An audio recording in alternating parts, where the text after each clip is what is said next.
Professor ওজন চৌধুরী লিখেছেন বন্যা শিকদার, কণ্ঠে আমি তাসনুভা। পর্ব ৩। Just shut up miss Arfin, ক্লাসে অতিরিক্ত কথা একদম পছন্দ না। আমি তোমাকে শুধু আমার নিজের নামটুকু জিজ্ঞেস করেছি, তোমার বাবার নাম কিংবা ওনার সম্পত্তির খতিয়ান জানতে চাইনি। সো বিহেভ ইয়ার সেলফ। উজারের মতো একজন অত্যন্ত হ্যান্ডসাম কিন্তু কঠোর শিক্ষকের কাছ থেকে পুরো ক্লাসের সামনে এমন অপমানজনক ও কড়া ধমক খেয়ে তা ললিতা নিজের স্বপ্নেও কল্পনা করেনি। মুহূর্তের মধ্যে পুরো ক্লাসের সামনে ললিতার অহংকারী ফর্সা মুখের রং পাল্টে গিয়ে লাল কালো হয়ে গেল। অপমানে আর রাগে তার শরীর কাঁপতে লাগলো।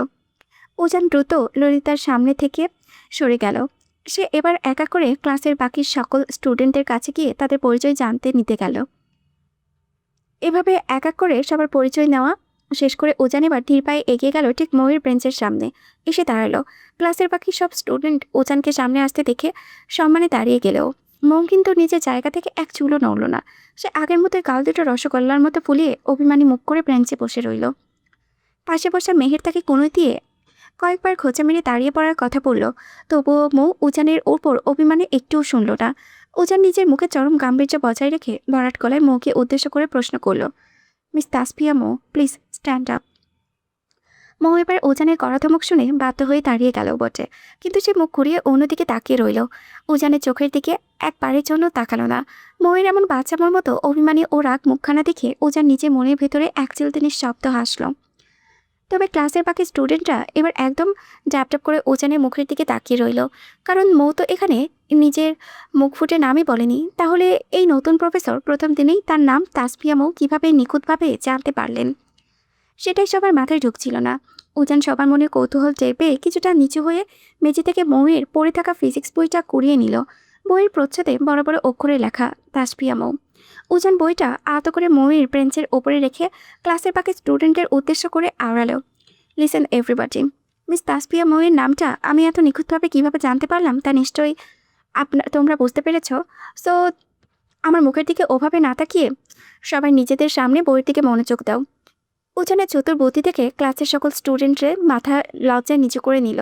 আর ঠিক সেই সুযোগেই উজান মৌয়ের দিকে বেশ খানিকটা ঝুঁকে এসে একদম নিচু ও ফিসফিসানি স্বরে কড়া গলায় বলে উঠল, মিসেস চৌধুরী, ক্লাস টাইম শেষ হওয়ার মাত্রই সরাসরি আমার পার্সোনাল কেবিনে এসে দেখা করবেন, নয়তো কলেজে প্রথম দিনেই কিন্তু বড় রকমের পানিশমেন্ট পেতে হবে, মনে যেন থাকে। কথাটা বলেই উজান আর এক সেকেন্ডও সেখানে দাঁড়ালো না। সে ব্ল্যাকবোর্ডের সামনে এগিয়ে গিয়ে ফিজিক্সের কিছু বেসিক্স ম্যাথ আর সূত্র বোর্ডে করাতে লাগলো। দেখতে দেখতে ক্লাসের নির্ধারিত সময় প্রায় শেষের দিকে চলে এলো।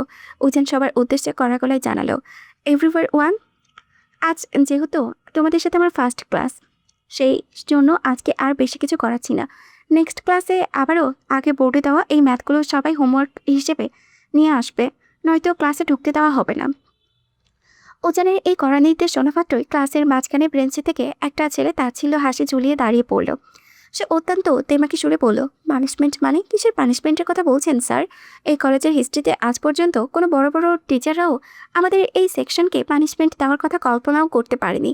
আর আপনি কলেজে পা রাখার কয়েক ঘন্টা হয়নি, এর মধ্যেই আমাদের পানিশমেন্ট দেওয়ার ভয় দেখাচ্ছেন? শোনেন স্যার, আমি হলাম এই এলাকার ওসির ছেলে, আমাকে এসব ফালতু ভয় দেখাবেন না, নয়তো আপনার চাকরি। ছেলেটির হুমকি মাখা কথা শেষ হওয়ার আগে উজান বিদ্যুৎ গতিতে এগিয়ে গিয়ে ছেলেটির কলার চেপে ধরে তার গালে পরপর কয়েকটা সজোরে ঠাস ঠাস করে থাপ্পড় বসিয়ে দিল। আচমকা ক্লাসরুমে এমন একটা কাণ্ড ঘটে যাবে তা কেউ ভাবেনি।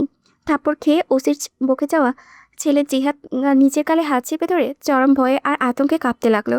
পুরো ক্লাসরুম জুড়ে এক ভয়ানক নিস্তব্ধতা নেমে এলো, যেখানে একই কলেজে জিহাদের চোখের দিকে তাকিয়েও কথা বলার সাহস কোনো স্টুডেন্টরাও বা কোনো টিচারের হতো না।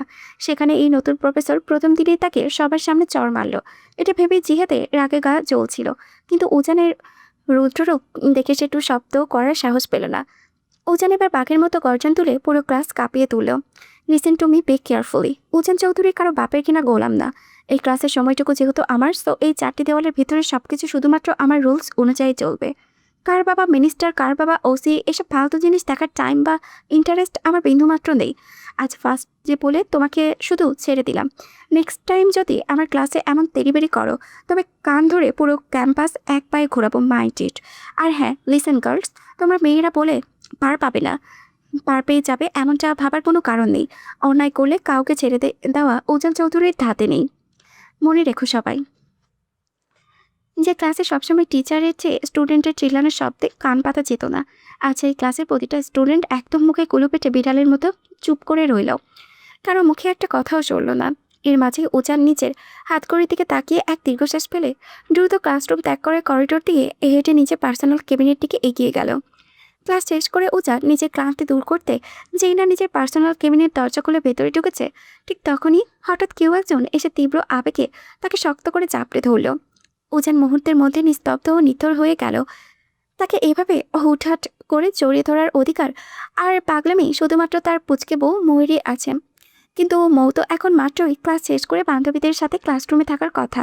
তাহলে এই বন্ধ কেবিনের ভেতরে এত সাহস নিয়ে তাকে কে জড়িয়ে ধরল? ওজান নিজের সমস্ত পুরুষালী শক্তি দিয়ে নিজেকে সেই বাঁধন থেকে ছাড়ানোর আপ্রাণ চেষ্টা করতে লাগলো। ঠিক তখনই তার কানের কাছে এক চেনা বিষাক্ত মেয়ালি কণ্ঠ ভেসে এলো। ওজান, কেমন আছো তুমি? এতগুলো বছর পর আজ সামনাসামনি দেখো এভাবে চট করে ভুলে গেলে আমায়। কণ্ঠটা শোনা মাত্রই উজানের চেনা পৃথিবীর সব আলো যেন এক পলকে নিভে গেল। সে এক তীব্র ঝটকায় মেয়েটিকে নিচে শরীর থেকে দূরে সরিয়ে দিল। মেয়েটির মুখের দিকে তাকানো মাত্রই উজানের চারিপাশে না জগৎটা যেন স্তব্ধ হয়ে গেল। এই তো সেই শিরিন, যাকে উজান নিজের তরুণ বয়সে নিজের উদীয়মান যৌবনে প্রথম দেখার পর পাগলের মতো ভালোবেসেছিল। মেয়েটির মুখের অবয়ব এখনও ঠিক আগের মতোই আছে, চেহারায় তেমন কোনো পরিবর্তন আসেনি। তবে একসময় এই মেয়েটি উজান যতটা না ভালোবাসত, আজ তার চেয়েও কয়েক কোটি বেশি ঘৃণা করে। যাকে দিয়ে একসময় স্কুল কলেজের গণ্ডি পেরিয়ে নিজের জীবনে ঘরণী বানানোর হাজারো রঙিন স্বপ্ন বুনত উজান, ঠিক সেই মেয়েটি একদিন উজানকে একাকী এক মাছ দরিয়ায় ফেলে তারই সবচেয়ে কাছের বন্ধুর হাত ধরে পালিয়ে গিয়ে বিয়ে করে নতুন সংসার শুরু করেছিল। আজ দীর্ঘ 14টা বছর পর তাদের আবারও এভাবে সামনাসামনি দেখা হলো। উজানের বয়স মাত্র 16। তখন তাদের স্কুলে নতুন ভর্তি হয়েছিল শিরিন। মেয়েটি ছিল উজানের চেয়ে 3 বছরের জুনিয়র। প্রথমে দুজনের মধ্যে বন্ধুত্ব, তারপর ধীরে ধীরে তা এক গভীর ও অন্ধকার ভালোবাসায় রূপান্তরিত হয়। একসাথে স্কুলের গণ্ডি পেরিয়ে যখন তারা কলেজ লাইফের শেষ প্রান্তে, ঠিক তখনই এইচএসসি পরীক্ষার মাত্র কয়েক মাস আগে শিরিন উজানেরই পরম বন্ধুর সাথে পালিয়ে গিয়ে বিয়ে করে নেয়। অথচ উজান তাকে নিজের জীবনের সবটুকু উজাড় করে ভালোবাসত। উজানের সাথে শিরিনের 4 বছরের দীর্ঘ সম্পর্ক ছিল, কিন্তু পরে উজান জানতে পারে তার আড়ালে তার বন্ধুর সাথেই নাকি শিরিনের 5 বছরের গভীর সম্পর্ক ছিল। শুধুমাত্র এই একটি মেয়ের বিশ্বাসঘাতকতার জন্য উজানের সুন্দর সাজানো জীবনটা এক নিমেষেই তছনছ হয়ে গিয়েছিল। সে এতটাই মানসিক আঘাত পেয়েছিল যে জীবনের প্রথম পরীক্ষা এইচএসসিতে সে ফেল করে বসেছিল। তারপর বছরের পর বছর একা কেঁদেছে, নিজেকে পুড়িয়ে এসে ধীরে ধীরে মুভ অন করে আজকের এই স্বনামধন্য গোল্ডেন মেডেলিস্ট প্রফেসর ওজন চৌধুরী হয়েছে। এখন সে এই মেয়েকে তীব্র ঘৃণা করলেও মনের কোনো একটা অন্ধকার কোণে তার থেকে নামটা পুরোপুরি ভুলতে পারেনি। তবে এই বিগত কয়েকটা দিন ধরে মৌ তার লাইফে আসার পর থেকে এই বিষাক্ত নামটির কথা ওজন যেন ভুলেই গিয়েছিল। তার মনেই থাকতে না শিরিনের কথা। ওজনকে এভাবে স্তব্ধ হয়ে দাঁড়িয়ে থাকতে দেখে শিরিন আবারও এক পা এগিয়ে এসে চোখে জল ফেলে তীব্র আবেগে ওজনকে শক্ত করে জড়িয়ে ধরল। আর ঠিক সেই চরম মুখ্য মুহূর্তেই প্রফেসর কেবিনের দরজা ঠেলে ভেতরে রুমে প্রবেশ করল মৌ। ভেতরে ঢুকে উজান আর শিরিনকে এমন এক অতি ঘনিষ্ঠ ও অপ্রস্তুত অবস্থায় জড়িয়ে থাকতে দেখে মৌয়ের মাথার উপরে যেন আস্ত আকাশটা ভেঙে পড়ল। তার বুকের ভেতরটা এক নিমিষেই হাজারটা টুকরো হয়ে গেল। যাকে সে ভালোবাসে সে এখন অন্য একটা অচেনা মেয়ের বাহুবন্ধনে আবদ্ধ। মৌয়ের চোখ দুটো মুহূর্তের জন্য নোনা জলে ভরে উঠল এবং আপনা আপনি দুপোটা অশ্রু গাল বেয়ে গড়িয়ে পড়ল মেঝেতে। উজান দরজার দিকে তাকিয়ে মৌয়ের ভাঙা চাহনি দিকে পুরোপুরি থমকে গেল। সে তড়িঘড়ি করে শিরিনকে নিজের শরীর থেকে ধাক্কা দিয়ে সরিয়ে দিতে চাইল, কিন্তু শিরিন এবার বড় শক্ত করে উজানকে আঁকড়ে ধরে রাখায় উজান তাকে সরাতে ব্যর্থ হলো। তার উজানের বুকে অন্য নারীর এই অধিকার দেখা মাত্রই মৌ আর 1 সেকেন্ডও সেখানে দাঁড়িয়ে নিজের আত্মসম্মান বিলিয়ে দিল না। সে কাঁদতে কাঁদতে তড়িৎ গতিতে কেবিন ছেড়ে করিডোর দিয়ে বাইরের দিকে ছুটে চলে গেল। উজান এবার নিজের সর্বশক্তি খাটিয়ে শিরিনকে এক ঝটকায় দূরে সরিয়ে দিতে তার গাল বরাবর দুটো থাপ্পড় বসিয়ে দিল। উজান মুহূর্তের মধ্যেই বাঘের মতো গর্জন করে উঠল, খানকে তুই কোন সাহসে আমাকে জড়িয়ে ধরলি? শিরিন হকচকিয়ে গিয়ে কাঁপা কাঁপা গলায় বলল, উজান তুমি আমাকে থাপ্পড় দিলে, এবার এত নোংরা ভাষায় গালি দিচ্ছ? নিজে ভালোবাসার মানুষকে সাথে কেউ কি এত রুড বিহেভ করে? উজান সঙ্গে সঙ্গে শিরিনের গাল দুটো শক্ত করে চেপে ধরে তাতে দাঁত চেপে বলল, তোর মতো বালের উজান চৌধুরী অন্তত ভালোবাসে না। কাল নাকিনি, আমি তোকে 14 বছর আগেই আমার লাইফ থেকে আউট করে দিয়েছি, আর আজ এত বছর পর তুই এসে আমাকে ভালোবাসা দেখা আসছিস? সর মাগি। উজান আর এক মুহূর্তও সেখানে দাঁড়ালো না। সে দ্রুত কক্ষ থেকে বেরিয়ে ময়ের পিছু পিছু দৌড়ে দিল, কিন্তু ততক্ষণে অনেক দেরি হয়ে গিয়েছে। করিডোরের শেষ প্রান্তে মেহেরকে দাঁড়িয়ে থাকতে দেখে উজান উদ্গ্রীব কণ্ঠে জিজ্ঞেস করল, মেহের পিচ্ছি কোথায়? ওকে দেখেছো? মৌ তো কাঁদতে কাঁদতে কলেজ গেট দিয়ে বেরিয়ে গেল। কিন্তু ভাইয়া সরি, সরি স্যার, আপনি মৌকে এমন কি বলেছেন যে ও এভাবে কাঁদতে কাঁদতে চলে গেল? আপনি কি আবার ওকেও থাপ্পড় দিয়েছেন? এই মেয়ে, তোমার কি সেন্স নেই? আমি কেন বরকে ওইটুকু মেয়েকে মারতে যাব? তাছাড়া ও তো আমার বউ। ওজন আর কোনো কথা না বলে বড় বড় পা ফেলে দ্রুত গেট দিয়ে বেরিয়ে গেল। তার দ্রুত চলে যাওয়ার দিকে তাকিয়ে মেহের মুগ্ধ হয়ে হাসল। অনিচ্ছায় হলেও আজ প্রথমবারের মতো ওজান মৌকে নিজের বউ বলে স্বীকৃতি বলল। এইদিকে মৌ বাসায় ফিরে নিজের রুমে ঢুকে একটার পর একটা জিনিস মেঝেতে ছুঁড়ে দিয়ে ভাঙতে শুরু করলো। পুরো রুম লন্ডভন্ড হয়ে গিয়েছে। তার চোখ থেকে অনবরত অশ্রু গড়িয়ে পড়েছে। বাড়িতে আজ শুধু আরিফুল চৌধুরী, তুবা আর মৌসুমী চৌধুরী রয়েছেন। বাকিরা সবাই কাজে বাহিরে। তুবা অনেক চেষ্টা করেছে মৌকে শান্ত করার, কিন্তু মৌ তাকে নিচের ধারে কাছেও আসতে দিচ্ছে না। আরিফুল চৌধুরী আর তুবা রুমের দরজার বাইরে হতাশ হয়ে দাঁড়িয়ে রয়েছেন। মেয়েটার হঠাৎ এমন অগ্নিউগিরের মতো ফেটে পড়ার কারণ কেউ বুঝে উঠতে পারছে না। মৌ হাতের তালু দিয়ে চোখ মুছে ডুকরে কেঁদে উঠল। তারপর পাশ থেকে একটা ফুলদানি নিয়ে সজোরে ড্রেসিং টেবিলের আয়নার দিকে ছুঁড়ে মারল। ঝনঝন শব্দে সেটা চূর্ণ বিচ্ছিন্ন হয়ে গেল। সে চিৎকার করে বলে উঠল, থাকবো না আমি এই বাড়িতে, আমি একটুও থাকবো না। আমায় কেউ ভালোবাসে না, আমি চলে যাবো এখান থেকে। ঠিক সেই মুহূর্তে ওজান তড়িঘড়ি করে রুমে প্রবেশ করলো। ময়ূর কাছাকাছি আসতেই সে আবারও চিৎকার করে উঠল, একদম আমার কাছে আসবেন না, আমি এই রুমের সব ভেঙে ফেলবো, কিচ্ছু রাখবো না, আর চলেই যাব। আমি আপনার জীবন থেকে থাকবো না এক মুহূর্ত। ওজান ময়ূর কাছাকাছি পৌঁছাতে পারছে না, কারণ মৌ তার উপরে একে একে জিনিস ছুঁড়ে মারছে। কাঁদতে কাঁদতে ময়ূর মুখটা অনেকটা ফুলে উঠেছে। ওজান নরম স্বরে বলল, পিচি প্লিজ স্টপ, এমন কেন করছো? বললাম না আসবেন না আমার কাছে। এই বলেই মৌ ওজানের শখের টফিগুলো মেঝেতে আষ্টে দিয়ে ভেঙে ফেললো। রুম ভর্তি এখন ভাঙা কাঁচ আর ধ্বংসস্তূপ, কিন্তু ওজান তবুও শান্ত। দরজার বাইরে দাঁড়িয়ে থাকা তুবা আর আরিফুল চৌধুরী হাঁ করে তাকিয়ে আছেন। যে জিনিসগুলো ওজান ইফাতকে পর্যন্ত স্পর্শ করতে দিত না ভেঙে যাওয়ার ভয়ে, আজ মৌ সেগুলো ভেঙে ফেলার পরে ওজান একদম চুপ। তার মুখে সামান্যতম রাগের আচরও নেই। তুবা আরিফুল চৌধুরীর দিকে তাকিয়ে ফিসফিস করলো, বাবা এসব কি দেখছো? ভাই মৌকে এত বড় কাণ্ডের পরও একটা বকাও দিচ্ছে না। সেটাই তো ভাবছি আম্মা জান, ছেলেটার আজ কি হলো?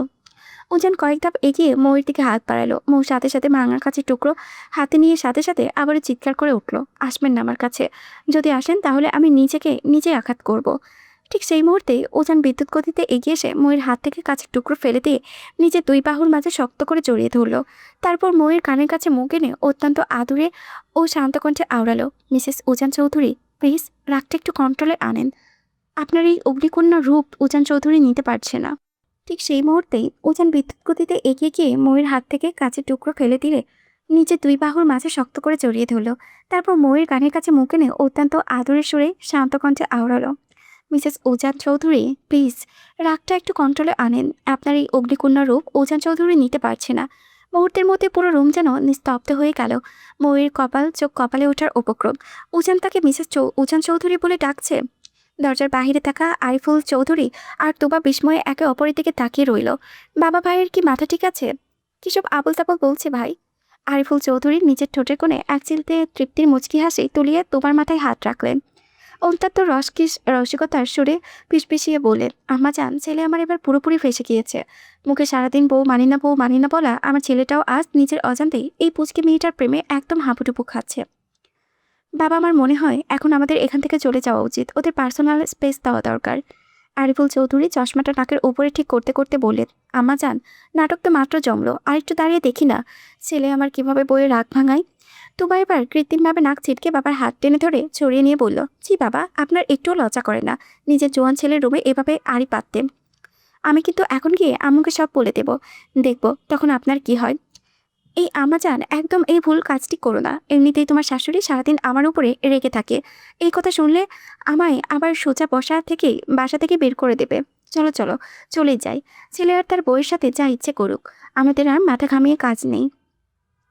তোবার আরিফুল চৌধুরী দুজনে হাসতে হাসতে ড্রয়িং রুমের দিকে চলে গেল। তারা সম্পর্কের শ্বশুর আর পুত্রবধূ হলেও তাদের ভেতরের বন্ডিংটা ছিল একদম গভীর বন্ধুত্বের মতো। এদিকে রুমের ভেতরের পরিস্থিতি তখনও থমথমে। মৌ ওজানের ওই শক্ত বন্ধন থেকে নিজেকে ছাড়ানোর জন্য আপ্রাণ ছটফট করতে লাগলো। তার বুকে দু হাত দিয়ে ধাক্কা মারতে লাগলো, কিন্তু ওজান আজ বড় নাছরবান্দা। সে মৌকে একটুও ছাড়লো না, বরং নিজের বিশাল শক্ত বুকে আষ্টেপৃষ্টে জড়িয়ে ধরে রাখলো। ওজানের বুকে চেনা ও উষ্ম ঘ্রামে হঠাৎ করে মৌ শান্ত হয়ে গেল। ছটফটানি থামিয়ে এসে একদম নিথর হয়ে রইল। উজান তখন মৌয়ের সেই নীরবতা টের পেয়ে আলতো করে মৌকে নিচের দিকে ঘুরিয়ে তার মুখে পানে তাকালো। অত্যন্ত নরম সুরে জিজ্ঞেস করলো, মিসেস চৌধুরী, রাগ কি একটু কমেছে? মৌ 1 সেকেন্ডের জন্য উজানের ওই মায়াবী চোখের দিকে তাকালো না। সে তীব্র একটা ঝটকায় নিজেকে উজানের হাত থেকে ছাড়িয়ে নিল। তারপর ধীর পায়ে বিছানার মাঝখানে গিয়ে হাঁটু গেড়ে বসে নিজের 2 হাঁটুর মাঝখানে মুখটা গুজে দিল। উজান আবারও তার পিছু পিছু বিছানার সামনে এসে বসলো, কিন্তু মৌ টুশব্দ তো দূর, একবারের জন্য তার দিকে চোখ তুলে তাকালো না। মৌয়ের এই অস্বাভাবিক নীরবতায় উজান বেশ অবাক হলো। এই মেয়েটা স্বভাব তো এমন নয়, কিন্তু এখন তো যেভাবে চুপ হয়ে গেছে তাতে উজান খুব ভালো করে বুঝতে পারলো তার পিচ্চির বউটা আজ বড্ড বেশি কষ্ট পেয়েছে। উজান নিজের গলার স্বরটা যতটা সম্ভব কোমল করে নিচু স্বরে আওড়ালো, পিচ্চি। কিন্তু মৌ এবারেও কোনো রেসপন্স এলো না। সে হাঁটুর ভেতরে মুখ কুচে এবার নিঃশব্দে ফুপিয়ে ফুপিয়ে কাঁদতে লাগলো। মৌয়ের সেই কান্না তীব্র ও ভেজা আওয়াজটা তীরের মতো এসে উজানের বুকের ভেতরে বিঁধল। তার হৃৎপিণ্ডটা যেন এক নিমিষে হাহাকার করে উঠল। ইদানিং এই মেয়েটার মুখখানা একটু কালো হয়ে থাকলেও যেখানে উজানের বুকটা ব্যথায় টনটন করে, সেখানে আজ মেয়েটা নিজের চোখের অশ্রু ফেলেছে। উজান কিছুতেই মৌয়ের এই কষ্ট নিতে পারছে না। উজান বার কয়েক চেষ্টা করলো মৌয়ের চিবুক ধরে নিচের দিকে ফেরাতে, কিন্তু বরাবরই ফলাফল শূন্য রইল। মৌ মুখ তুলল না। উজান এক তপ্ত দীর্ঘশ্বাস পেল। সে মনে মনে একটা কঠিন সিদ্ধান্ত নিয়ে ধীরে ধীরে কক্ষ ত্যাগ করল। সে বড় বড় পা ফেলে সিঁড়ি দিয়ে তত্তর করে নিচে নামছে। তার চোখে মুখে তখন এক অদ্ভুত তারা। সতের দরজা কাছাকাছি পৌঁছাতেই ড্রয়িং রুমে বসা তুবা পেছন থেকে কৌতূহলী গলায় বলে উঠল, ভাইয়া, এত তাড়াহুড়ো করে কোথায় যাচ্ছ তুমি? উজান এক পলক পেছন ফিরে তাকালো। তার ঠোঁটের কোণে তখনও এক দৃষ্টিতে মৃদু ও রহস্যময় হাসি।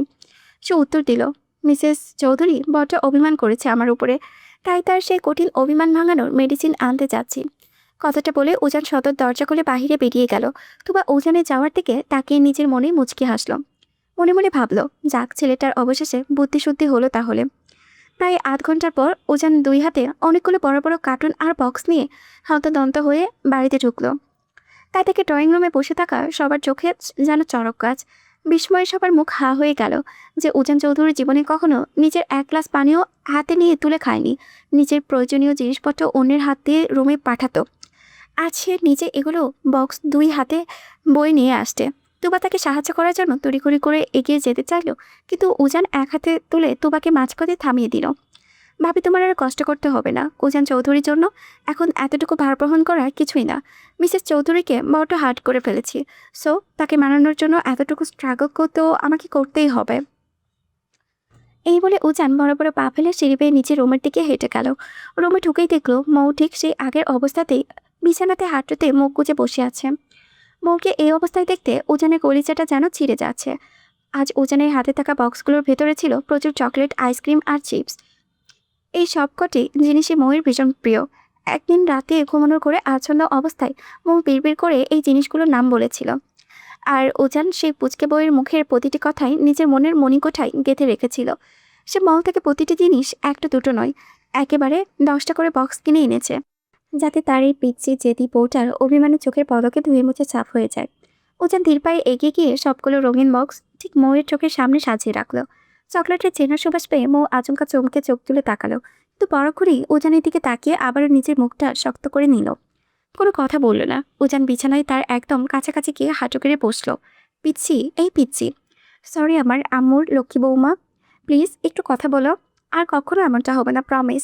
মৌ উজানের মুখে আমার লক্ষ্মী বৌমা শুনেও আম্মুর লক্ষ্মী বৌমা শুনেও নিজের জেদ বজায় রাখলো। সে আগের মতোই গাল দুটো ফুলিয়ে উজানের দিকে পেছন ফিরে উল্টো হয়ে বসলো। তবে তার চোখের কোণে তখনও নোনা চাও চিকচিক করছে। মনে হচ্ছে একটু নাড়া পেলেই বুঝিয়ে এখনই শ্রাবণের ধারার মতো কাল পেয়ে গড়িয়ে পড়বে। উজান এবার বিছানায় সরে গিয়ে সরাসরি মৌয়ের মুখোমুখি হয়ে বসলো। মৌয়ের নরম ফর্সা হাত দুটো জোর করে নিচের শক্ত হাতের তালুতে ভাঁজে নিয়ে অত্যন্ত ফিসফিসে আকস্বরে আওড়ালো, এই পিচ্ছি, এভাবে চুপ করে থেকো না প্লিজ, কথা বলো আমার সাথে। এই দেখো, তোমার জন্য চকলেট, আইসক্রিম, চিপস সব এনেছি, তবুও কি কথা বলবে না আমার সাথে? আমি তো নিচে থেকে সরি বললাম, তবুও এভাবে কাল ফুলিয়ে বসে থাকবে? বলে মাত্রই মৌ তড়িৎ গতিতে উজানের হাত থেকে নিজের হাত দুটো টেনে সরিয়ে নিল। সে নিজের বড় বড় চোখ দুটো দিয়ে উজানের রাগী দৃষ্টি নিক্ষেপ করে ঝকঝকে প্রতিবাদ করে উঠল। সরি? কিসের সরি? হ্যাঁ, আপনি কি ভেবেছেন আমাকে এই দুটো চকলেট আইসক্রিম আর চিপস এনে দিলেই আমি আমার সব কষ্ট ভুলে যাব? আমি আপনার সাথে জীবনেও আর কথা বলবো না। আপনি কেন ওই কলেজের শাকচুন্নিটাকে ওভাবে নিজের বুকে জড়িয়ে ধরেছেন? উজান মৌয়ের মুখে নিজের সাবেক প্রেমিকাকে নাম শাকচুন্নি শুনে আর মনের ভেতরে চেপে রাখা হাসিটা ধরে রাখতে পারল না। ফিক করে হেসে দিল সে। তারপর বিদ্যুৎ গতিতে এগিয়ে গিয়ে মৌকে এক ঝটকায় কোলে তুলে নিজের মুখোমুখি বসিয়ে দিল। মৌ কিছু বুঝে ওঠার আগেই উজান তার মুখের উপরে এসে পড়া এলোমেলো চুলগুলো আলতো হাতে সরিয়ে দিল এবং বিছানার পাশ থেকে একটা ক্লিপ নিয়ে পরম যত্নে মৌয়ের চুলে উঁচু করে একটা সুন্দর খোপা করে বেঁধে দিল। খোপা বাঁধা শেষ করে উজান মৌয়ের নাকের টকায় একটা মৃদু টোকা দিয়ে বলল, পিচ্ছি, ইদানিং তুমি বড্ড অলস হয়ে যাচ্ছ।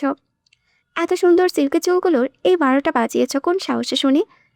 রোজ সকালে আমি নিজে তোমার এই চুলগুলো বেঁধে দিই, তবুও তুমি একটু চুলগুলো ক্লিন রাখতে পারো না? নাকি এখন থেকে তোমার চুল ক্লিন করার দায়িত্ব আমাকেই নিতে হবে? মৌ উজানের এই বেমাইকা বকা আর চতুরতা দেখে রাগে আরও লাল হয়ে গেল। সে উজানের কোল থেকে নেমে বুকে লক্ষ্য করে নিজের ছোট ছোট হাত দিয়ে দুটো কিল বসিয়ে দিল। আপনি অনেক খারাপ। আপনি আমার অভিমান না ভাঙিয়ে উল্টো এখন আমাকে অলস বলে বোকা দিচ্ছেন। থাকবো না আমি আপনার সাথে, চলেই যাবো আমি এখান থেকে। থাকতে পারবে আমার ছাড়া? থাকতে পারবো না বলেই তো এমন করছেন। যেদিন সত্যি সত্যি চলে যাব সেই দিন ঠিকই বুঝবেন। উজান তার প্রত্যুত্তরে কোনো কথা বলল না। সে জানে এই পিচিটাকে মুখের কথায় শান্ত করা যাবে না। উজান বেশ কিছু সময় গভীর চোখে ময়ের ওই নিষ্পাপ মুখখানার দিকে তাকিয়ে রইল। তারপর বিছানায় রাখা বক্সগুলো থেকে ময়ের সবচেয়ে প্রিয় চকলেট আইসক্রিম বের করলো। তারপর আইসক্রিমটা একদম ময়ের মুখের সামনে ধরল। প্রিয় আইসক্রিম চোখের সামনে দেখা মাত্রই ময়ের ঠোঁটের কোণে এক চিলতে মিষ্টি হাসি ফুটে উঠতে চাইল। তবে সে পরক্ষণেই নিজেকে সামনে নিয়ে নিজের জেদ বজায় রাখল। আইসক্রিমটা নিজের হাতে নিল না। উজান ময়ের এই কাণ্ড দেখে মনে মনে নিঃশব্দে হাসল। মৌ যদিও তার উপরে অভিমান করে মুখটা অন্যদিকে ঘুরিয়ে রাখল, কিন্তু আইসক্রিমের চেনা সুবাস পেয়ে ইতিমধ্যে তার জিভে চাল চলে এসেছে। মৌয়ের এই লোভ সামলানোর চেষ্টা দেখে উজান এবার খানিকটা তার কানের কাছে ঝুঁকে পড়ল। অত্যন্ত নিচু ফিসফিসানি স্বরে আওড়ালো, কি হলো মিসেস চৌধুরী? আপনি কি নিজ থেকে এটা খাবেন নাকি আমি নিজেই? উজানের কথা শেষ হওয়ার আগেই তড়িৎ গতিতে উজানের হাত থেকে আইসক্রিমটা কেড়ে নিল মৌ। তারপর মুখ বাঁকিয়ে নিজের মনে গপ গপ করে আইসক্রিম খেতে লাগলো। উজান এবার শব্দ করে হেসে দিল। মৌ উজানের হাসির দিকে পাত্তা না দিয়ে চোখ মুখ কুঁচকে পরম তৃপ্তিতে আইসক্রিম খাওয়ায় ব্যস্ত হয়ে পড়ল। তবে পুরোটা সময় উজান কিন্তু চোখের চোখের পলক সরালো না। তার গভীর দৃষ্টিটা স্থির হয়ে লেপ্টে রইল কেবলই তার ওই অবুজ পিচি বউটার ওপরে। হঠাৎ মৌ বলে উঠল, লাভ ইউ প্রফেসর সাহেব। উজান মৌয়ের দিকে তাকিয়ে মুচকি হাসল। তার কপালে লেপ্টে থাকা চুলগুলো আলতো হাতে সরিয়ে সরিয়ে দিয়ে ফু দিল। মৌ আইসক্রিম খেতে খেতে এক পলক তাকালো। তারপর উজান ভ্রুজগল কুচকে জিজ্ঞেস করলো, চকলেট আইসক্রিম চিপস এনে দেওয়ার জন্য বললে? মৌ খিলখিল করে হাসলো। ঠোঁটের চারিদিকে লেগে থাকা আইসক্রিম উজানের শার্টে মুছে উত্তর দিল, হুম। ইয়ে আল্লাহ, এই মেয়েদেরকে সামান্য চকলেট আইসক্রিমের জন্যও ভালোবাসি বলে। এই পচাবর, আমি একদমই চকলেট আইসক্রিমের জন্য ভালোবাসি বলিনি। আমার ক্রাশ পর এত চকলেট আইসক্রিম চিপস এনে দিয়েছে তাই বলে বলেছি। আমি আপনার মতো লুচু নই যে বিয়ের আগে ফষ্টি নষ্টি করি। উজানের মুখটা এক নিমিষে বেলুনের মতো চুপসে গেল। সে মনে মনে এক দীর্ঘশ্বাস ফেলে ভাবল, এই মেয়েটাকে নিয়ে আর পারা যায় না। সবসময় এক অক্ষর বেশি না বললে যেন ওর পেটের ভাত হজম হয় না। উজান নিজেও এবার মুখ একটু বাঁকিয়ে ময়ের কথার পিঠে উল্টো সরে ধরে খোঁচা দিয়ে বলে উঠল, ফষ্টি নষ্টি করেছি তো ভালোই করেছি। তোমার মতো তো আর হাজারখানেক ছেলের প্রেমে হাবুডুবু খেয়ে বেড়ায়নি। ও আইসক্রিমটা বুকের কাছে নিয়ে আচমকা থেমে গেল। সে চোখ দুটো বড় বড় করে বলল, ছি, আপনি নিজে একটা ছেলে হয়ে আবার আরেক ছেলের প্রেমে পড়তে চান? ঘরে আমার মতো এত সুন্দর অপ্সরা বউ থাকতেও নজরটা এত খারাপ কেন আপনার শুনি? নাকি আপনি আসলে একজন মৌয়ের মুখে এই মারাত্মক বাকি কথা শেষ হওয়ার আগেই উজান রীতিমতো বিষম খেয়ে চেঁচিয়ে উঠল, just shut up Mrs Chowdhury. তোমায় কি আমি এত চকলেট আইসক্রিম আর চিপসের পাহাড় এনে দিয়েছি আমার সামনে বসে বসে আমারই মুখে মুখে এভাবে তর্ক করার জন্য? মৌ এবার ভেঙচি কেটে বলল, সত্যি কথা শুনতে তো সবার গায়ে একটু জ্বালা ধরবেই, এটাই স্বাভাবিক। আর শোনেন মিস্টার খাটাস, আপনি মোটেও এই এত কিছু আমায় এনে দেননি। আপনি তো আমায় সবার সামনে নিজের বউ বলে স্বীকারই করতে চান না। এগুলো সব আমার ওই ড্যাশিং আর ক্রাশবোর উজান চৌধুরী এনে দিয়েছে আমায়। আর আমি শুধু আমার বরের কথা শুনবো। আপনার মতো খাটাস লোকের এখানে কোনো দরকার নেই। উজান নিচের নাক মুখ কুচকে চরম বিরক্তি নিয়ে তাকালো। ফাজিল মেয়ে একটা। ফাজিল শব্দটা শোনা মাত্রই ময়ূর ফর্সা মুখের রং মুহূর্তে পাল্টে লাল হয়ে গেল। সে হাতের আইসক্রিমটা চট করে শেষ করে দ্রুত সোজা হয়ে দাঁড়ালো। তারপর নিজে কোমরে হাত গুজে গলার স্বর সপ্তমে চড়িয়ে কর্কশ কণ্ঠে প্রতিধ্বনিত করে উঠল, আপনি ফাজিল, আপনার যত কুষ্টি ফাজিল। খচ্চর লোক, বউকে ভালোবাসে না, শুধু কথায় কথায় বকে। উজান চরম বিস্ময়ে দৃষ্টিতে কিছু সময় ওই পুচকি মেয়ের রণচণ্ডী রূপের দিকে তাকিয়ে রইল।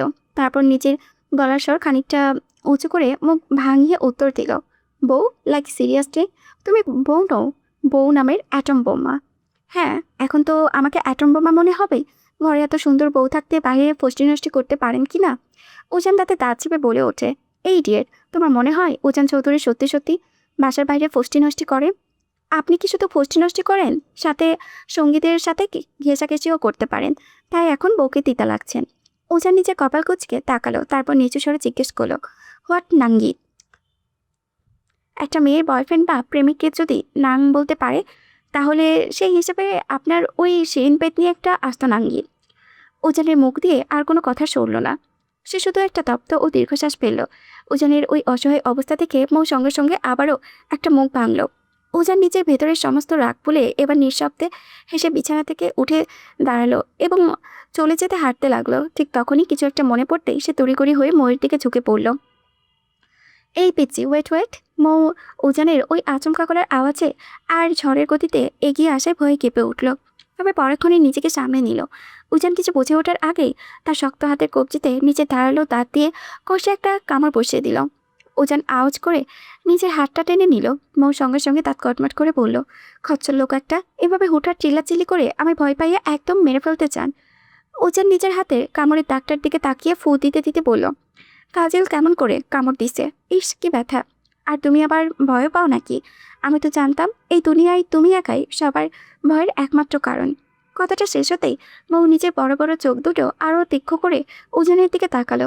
মুহূর্তের মধ্যেই রাগে মৌয়ের পুরো মুখটা একদম লাল চকচকে রক্তবর্ণ ধারণ করলো।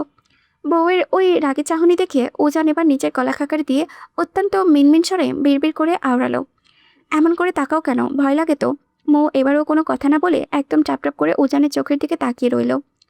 তা দেখে উজান নিজের চোখ দুটো ছোট ছোট করে নিল, মাথাটা খানিকটা নিচু করে ফিসফিস করে, অগ্নিকন্যা প্লিজ, এমন করে তাকিও না, সত্যি সত্যি আমার ভয় লাগছে। বাই দ্য ওয়ে, একটা কথা বলো তো, তুমি কিভাবে জানলে জড়িয়ে ধরা মেয়েটি শিরিন? মৌ নিজের ঠোঁট উল্টে বলল, কেন জানবো না, আপনার ওই ফোন থেকে জেনেছি। উজান এবার আকাশ থেকে পড়ার মতো চমকে উঠল, হোয়াট? তুমি আমার ফোন ঘেটেছ? তুমি কখন আমার ফোন ঘাটলে? মৌ এবার বিছানার উপর একদম টান টান হয়ে দাঁড়িয়ে উজানের মুখোমুখি হলো। বিছানায় দাঁড়ানো কারণে আছে উচ্চতায় ঠিক উজানের সমকক্ষ হয়েছে, নয়তো মেঝেতে দাঁড়ালে সে বড়জোর উজানের চওড়া বুক অব্দি পৌঁছাতে পারে। মৌ নিজের ঠোঁটের কোণে এক রহস্যময়ী ও বিজয়ী হাসি ঝুলিয়ে রাখল। আপনার ওই ফোন তো বাসরাতের ঠিক পরের দিনই পুরো ঘেটে তছনছ করে ফেলেছি আমি। আপনার কপালটা বড্ড ভালো যে ওই পেতনি শিরিনের কোনো ছবি আপনার গ্যালারিতে ছিল না, নয়তো সেদিনই আপনাকে কোরবানি দিয়ে দিতাম।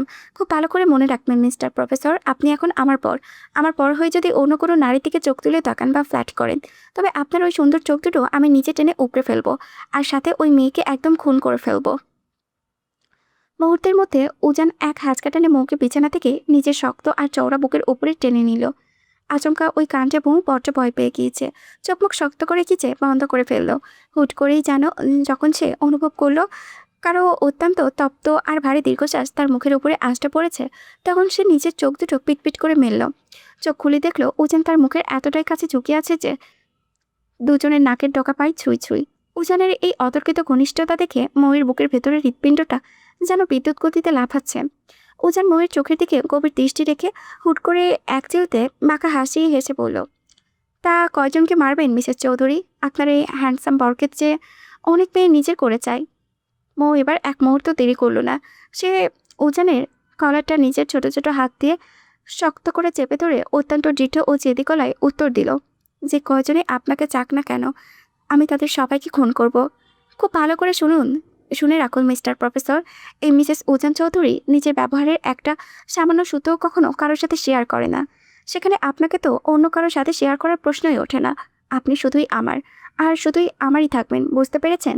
পুচকে বউয়ের মুখে এই প্রথম এমন স্পষ্ট আর তীব্র অধিকারবোধের স্বীকারোক্তি শুনে উজান নিঃশব্দে হাসল। তার বুকের ভেতরে এক অন্যরকম ভালো লাগা ছুঁয়ে গেল।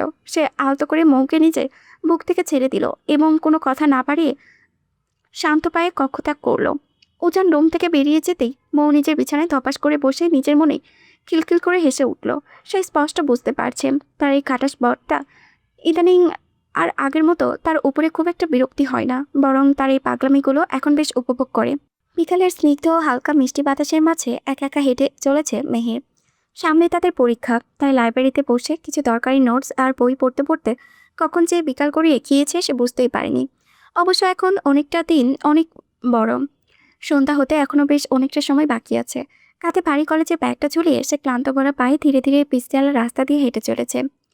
এই প্রচণ্ড গরমে হেঁটে চলার কারণে তার কপালে বিন্দু বিন্দু ঘাম জমা হয়েছে।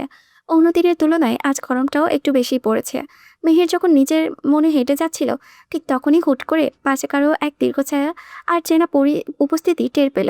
সে চমকে পাশে ফিরে তাকাতেই দেখে তার ঠিক গা ঘেঁষে হেঁটে চলেছে ইফাত চৌধুরী। ইফাতকে এই অসময়ে হুট করে নিজের ঠিক পাশে দেখতে পেয়ে মেহেরেরও চোখ দুটো বিস্ময়ে বড় বড় হয়ে গেল। ইফাত মেহেরের ওই থতমত হয়ে যাওয়া মুখটা দেখে ঠোঁটের কোনো একটা মুচকি হাসি ঝুলালো। তারপর মেহের কিছু বুঝে ওঠার আগেই চোখের পলকে তার কাঁধ থেকে ভারী ব্যাগটা নিজে হাতে টেনে নিল। তারপর মেহেরের পায়ের পা মিলিয়ে একদম তাল মিলিয়ে হাঁটতে লাগলো। মেহের চরম অস্বস্তিতে পড়ে এদিক ওদিকে তাকিয়ে তোতলামি কণ্ঠে বলে উঠল, আপনি এখানে? আমার ব্যাগ এভাবে আপনাকে নিয়ে যেতে হবে না, আমি নিজেই নিজের ব্যাগ ক্যারি করতে পারবো, দিন ওটা। ইফাত মেহেরের কথা শুনে সাথে সাথে মাঝ রাস্তায় থমকে দাঁড়িয়ে গেল। সে নিজের জোড়াপুরো কুচকে গম্ভীর কণ্ঠে জিজ্ঞেস করলো, এই যে মিস মেহের, আমি তোমার চেয়ে বয়সে বড় নাকি তুমি আমার চেয়ে বড়? মেহের মাথা নিচু করে আমতামতা করে বলল, আপনি বড়। গুড, তাহলে আমি যা বলবো তুমি ঠিক তাই করবে, কোনো তর্ক করবে না, চুপচাপ হাঁটো। ইফাত আবারও হাঁটতে শুরু করলো। আলতো হেসে বলল, আর একটা গুড নিউজ শোনান, আমি কিন্তু এখন থেকে নিয়মিত বাবার সাথে অফিসে যাব। আজকেও গিয়েছিলাম। প্রথম দিন তো ভাই কাজগুলো বোঝাতে একটু কষ্ট হয়েছে, তবে ধীরে ধীরে সব ঠিক হয়ে যাবে, কি বলো? মেহের নিচে শুকনো ঢোক গেলে অত্যন্ত নির্লিপ্ত গলায় উত্তর দিল, সেটা আমাকে কেন বলছেন? ইফাত এক পলক মেহেরের স্নান মুখের দিকে তাকালো। তোমাকে বলবো না তো আর কাকে বলবো শুনি? আমি কিভাবে জানবো কাকে বলবেন? আর প্লিজ আমার ব্যাগটা এবার আমায় দিয়ে দিন। ভাইয়া আমাকে বলে দিয়েছে রাস্তায় চেনা অচেনা কোনো ছেলের সাথে যেন বেশি কথা না বলি। এক মুহূর্ত ব্যাগটা নিজের কাছে রাখল না ইফাত। সে সজোরে মেহেরের হাত থেকে তার ব্যাগটা ধরিয়ে দিল। তবে মেহেরও ওই রুক্ষ উত্তর শুনে ইফাতের মনটা একটু খুশি হলো না, বরং তার পুরো মুখটা কালো হয়ে গেল। মেয়েটা তাদের বাসা থেকে নিজেদের বাড়িতে চলে আসার পর থেকে কেন যেন আবারও কেমন যেন চেঞ্জ হয়ে গিয়েছে। অথচ ওই কয়েকটা দিন যখন সে তাদের বাড়িতে ছিল তখন কত সুন্দর করে হেসে হেসে ইফাতের সাথে কথা বলতো। কিন্তু এখন তার আচরণ একদম ভিন্ন, পুরোপুরি অচেনা। সে আজ সকাল থেকে মেহেরকে কম করে হলেও 20 থেকে 30 বার ফোন করেছে, অথচ মেহের একটা ফোনও রিসিভ করেনি। কেন মেয়েটা তার সাথে এমন অদ্ভুত আচরণ করছে?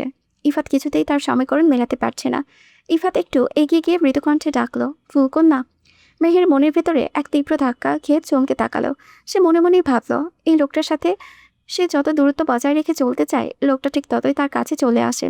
সে কিভাবে এই পাগল মানুষটাকে বোঝাবে যে তার মনের গভীরে মেহেরকে নিয়ে যে আশা ও রঙিন স্বপ্ন বাসা বেঁধেছে তা পূরণ হওয়া এই সমাজে একদম অসম্ভব। ইফাতের মুখে নিজের ভালোবাসার কথা সরাসরি প্রকাশ না করলেও মেহের তার ওই চোখের ভাষা খুব ভালো করে বুঝতে পারে। ইফাতের মনে মেহেরের জন্য কি গভীর অনুভূতি চলছে তা সে স্পষ্ট টের পায়। আর ঠিক সেই কারণেই সে দূরত্ব বজায় রাখে। তবুও এই মানুষটা কেন যেন তার থেকে দূরে সরে যায় না। মেহেরকে এভাবে চুপ করে দাঁড়িয়ে থাকতে দেখে ইফাতের কণ্ঠস্বর এবার বড়টা অসহায় শোনালো। সে আবারও জিজ্ঞেস করলো, ফুলকন্যা, তুমি কি আমার উপরে খুব বেশি বিরক্ত? মেহের মাথা নাড়িয়ে নিচু স্বরে বলল, কই না তো, বিরক্ত হব কেন? তাহলে আমাকে এভাবে সারাক্ষণ অ্যাভয়েড করো কেন? তুমি কি জানো তোমার করা এই অ্যাভয়েড আমি একদম নিতে পারি না? তোমায় আজ সকাল থেকে আমি কতগুলো ফোন করলাম, অথচ তুমি একটা বারও আমার ফোন রিসিভ করলে না। তুমি কি একবারও ভেবে দেখেছো এতে আমার মনটা কতটা হার্ট হয়েছে, আমি কতটা কষ্ট পেয়েছি? ইফাতের এই তীব্র আকুল আর কষ্টের কথা শুনে মেহেরের বুকটা যেন মেঘে চুরমার হয়ে গেল। সে নিজের চোখের অশ্রু লুকানোর জন্য অপরাধীর মতো মাটির দিকে তাকিয়ে মাথা নিচু করে রইল। তার মুখ থেকে একটা শব্দও বের হলো না। ইফাত মেহেরের একদম মুখোমুখি দাঁড়িয়ে তার এক হাতে আলতো করে ধরতে চাইল। তার কণ্ঠ তখন অনুনয়, ফুলকন্যা প্লিজ কিছু তো বলো, কিন্তু এবারও মেহের একটা কথাও বলল না। সে নিজের হাতটা সরিয়ে নিয়ে ছলছলে চোখে ইফাতের দিকে চাইল। ঠিক তখনই তার নজর গেল কিছুটা দূরে দাঁড়িয়ে থাকা সাব্বিরের ওপরে। সাব্বিরকে দেখা মাত্রই মেহের যেন এক মস্ত বড় বাঁচার উপায় খুঁজে পেল। সে আর এক সেকেন্ডও ইফাতের সামনে দাঁড়ালো না, বরং তড়িৎ গতিতে দৌড়ে সরাসরি সাব্বিরের কাছে চলে গেল। ইফাত মাঝ রাস্তায় একা দাঁড়িয়ে অসহায় ও শূন্য দৃষ্টিতে কিছু সময় মেহেরের চলে যাওয়ার দিকে তাকিয়ে রইল। তার বুকের ভেতরে এক তীব্র যন্ত্রণা মচড়ে উঠল। যে কোনোভাবে এই মেয়েটাকে বোঝাতে পারছে না যে মেহেরের প্রতি তার এই তীব্র টান কোনো সাময়িক মোহ নয়। এটা তার হৃদয়ের একটা গভীর থেকে সৃষ্টি হওয়া এক পবিত্র অনুভূতি। ইফাত নিজের অতীতে অনেক মেয়ের সাথেই মিশেছে, অনেক রিলেশনশিপও করেছে, কিন্তু মেহেরের জন্য কেন তার ভেতরটা এমন ব্যাকুলতা হয়ে ওঠে? কেন মেহেরকে একটু না দেখলে, তার সাথে একটা দিন কথা না বললে মনটা ভীষণ অস্থির হয়ে যায়? এই তীব্র ছটফটানি সে আগে কখনো কারোর জন্য অনুভব করেনি। কিন্তু নিজের মনের এই আকুল কথাটুকু সে কিভাবে ওই অবুঝ মেয়েটাকে বোঝাবে, তা ভেবেই ইফাত একটা তপ্ত দীর্ঘশ্বাস ফেলে ওখানেই দাঁড়িয়ে রইল। কিন্তু সে চেষ্টা করবে, যেভাবে হোক অবুঝ মেয়েটাকে নিজের করে ছাড়বে। দেখতে দেখতে দীর্ঘ একটা সপ্তাহ চোখের পলকে কেটে গেল। এই এক সপ্তাহে কত কিছুই না বদলে গিয়েছে, শুধু বদলায়নি উজান মৌয়ের মাঝের সম্পর্ক আর ইফাত মেহের মধ্যকার সেই যন্ত্রণাদায়ক দূরত্ব। মেহের গত এক সপ্তাহ ধরে টুকটাক যাও বা কথা বলতো ইফাতের সাথে, কিন্তু গত দুদিন ধরে সে একদমই কথা বলা বন্ধ করে দিয়েছে। এমনকি ইফাত রোজ তার কলেজের সামনে বাইক নিয়ে দাঁড়িয়ে থেকে বলে মেহেরও পরীক্ষা থাকা সত্ত্বেও সে গত দুদিন ধরে কলেজে যাওয়া পর্যন্ত বন্ধ করে দিয়েছে। মেহেরের এই চরম অবহেলা আর দূরত্ব নিতে পারছিল না ইফাত। তাই আজ সে সব বাধা ভেঙে সোজা মেহেরের ফুপুর বাসায় নিচে এসে বাইক নিয়ে দাঁড়িয়ে আছে। প্রায় 1 ঘন্টা পার হয়ে গেলেও মেহেরের এক পল দেখার সৌভাগ্য তার হচ্ছিল না। ঠিক তখনই দোতলার বারান্দায় এক হাতে গরম কফির মগ আর অন্য হাতে একটা বই নিয়ে এসে দাঁড়ালো মেহের। সে ছোটবেলা থেকেই ভীষণ বইপ্রেমী। বিশেষ করে বৃষ্টির দিনে কফির মগে চুমুক দিতে দিতে বারান্দায় এসে বই পড়া আর ঝিরিঝিরি বৃষ্টি দেখা তার জীবনের অন্যতম একটি ভালো লাগা। এখন যেহেতু একদম শেষ বিকেল, এই সময় প্রতিদিন মেহের ফুপাফুপি সবাই ড্রয়িং রুমে বসে চা গল্প করেন। কিন্তু আজ সারাদিন ধরে হাওয়া ঝিরিঝিরি মিষ্টি বৃষ্টির কারণে আবহাওয়া বড্ড ঠান্ডা। তাই বাড়ির সবাই এখন গভীর ঘুমে আচ্ছন্ন। মেহের বারান্দায় গ্রিলে হাত দিয়ে নিচের দিকে তাকাতেই আচমকা তার বাড়ির সামনে ভর বৃষ্টির মাঝে ইফাতকে এভাবে বাইকের উপরে নিথর হয়ে বসে থাকতে দেখে চমকে উঠল। ঠিক তখনই আকাশে মেঘ ডাকলো এবং বৃষ্টির বেগ কিছুটা বাড়তে শুরু করলো। মেহের দোতলায় বারান্দা থেকে চারিপাশে দেখে নিয়ে অত্যন্ত নিচু বাকল স্বরে ডাকলো, এই যে শুনছেন, এই ভর বৃষ্টির মধ্যে ওখানে এভাবে দাঁড়িয়ে আছেন কেন? কিন্তু ইফাত মেহেরের কথার কোনো উত্তর দিল না। সে নিচে বাইকের হ্যান্ডেলে গালে হাত দিয়ে ঠিক আগের মতোই এক দৃষ্টে দোতলার বারান্দার দিকে তাকিয়ে রইল। মেহেরের ওপর থেকে আরও বার কয়েক ডাকলো তাকে, তবুও ইফাত যেন কানেই তুলল না। মেহের আর কোনো উপায় না পেয়ে নিচে কফির মগ আর বইটা টেবিলে রেখে পায়ে পা টিপে টিপে সিঁড়ি বেয়ে ধীরে ধীরে নিচে নেমে এলো। সদর দরজার কাছে এসে সে আবারও ইফাতকে ডাক দিল, এই যে, আপনার কি হয়েছে বলুন তো? এভাবে বৃষ্টির মধ্যে দাঁড়িয়ে ভিজছেন কেন? ভেতরে আসুন। এবার ইফাত নিজের বাইক থেকে নেমে এক নীরব ও পাথুরে দৃষ্টি নিয়ে হেঁটে এসে মেহেরের একদম সামনে এসে দাঁড়ালো। তবে সে মেহেরের পুপির বাসার সীমানার ভিতরে পা রাখল না, বাহিরে বৃষ্টির মাঝে দাঁড়িয়ে রইল।